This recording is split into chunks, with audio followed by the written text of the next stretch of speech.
Hi, I'm Zhufio, and welcome to Mapmaking. Today we're going to be working on our first map on this channel.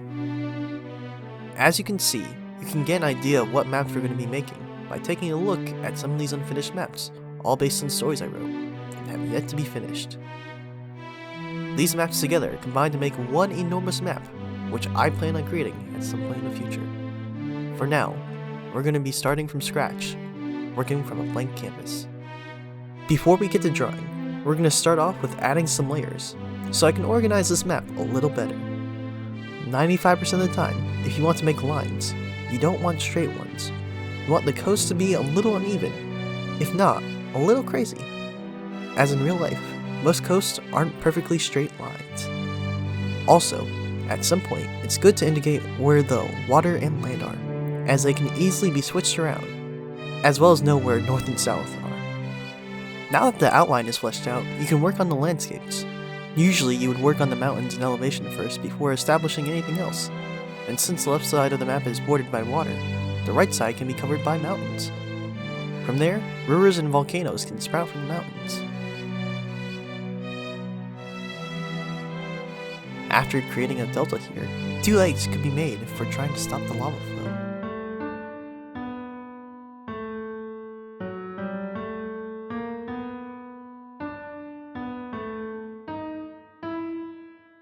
But let's say, a long time ago, there was enough lava to overcome a single lake, cutting it in two, making it into 2 lakes barely connected by a river. And even though it would be dangerous, people would try to live here because of the fertile soil for farming purposes. Speaking of people, before we plop down cities everywhere, one thing to consider would be resources. Say stone in the mountains for tools, or gold and diamonds for luxury.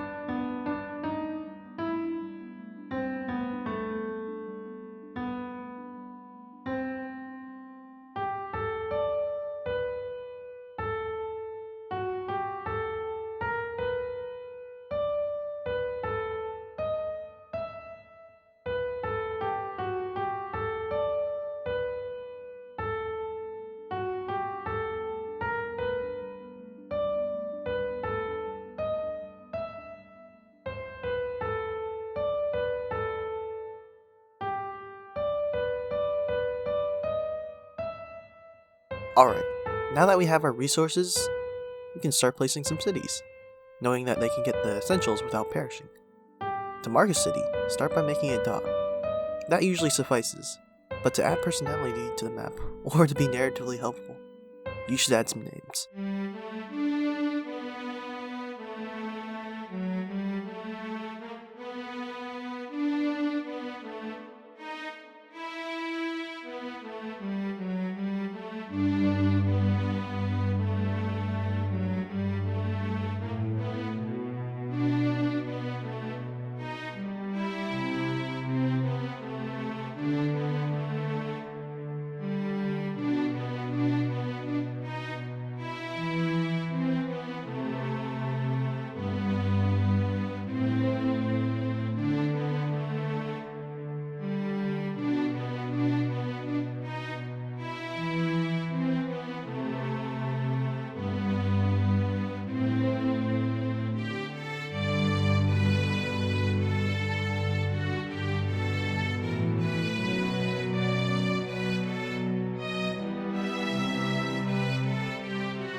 Alright, let me make the mountains a brighter shade so I can text over them.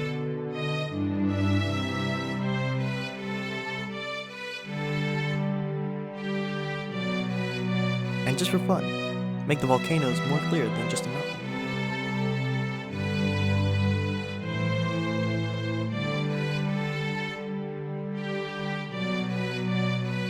As I name the landforms, I want to let you know that there's more than just mountains, hills, and volcanoes.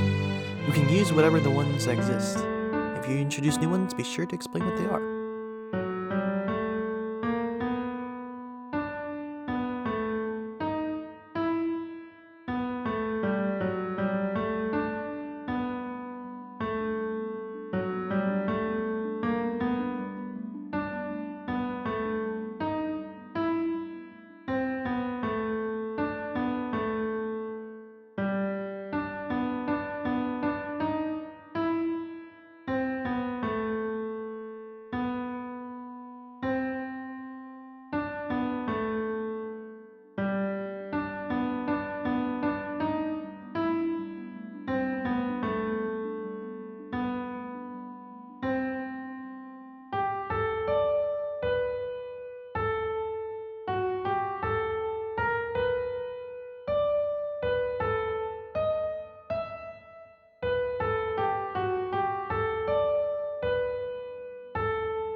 as your maps, whether they're fiction or not, will eventually be updated.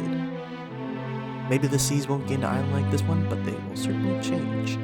If you have the room or paper, I would say try to keep up with your maps and see the interesting changes as they grow over time.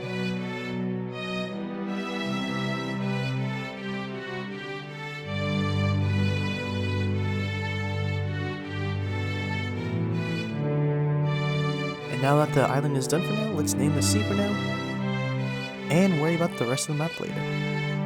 Now we have a completed map. Ah, my back.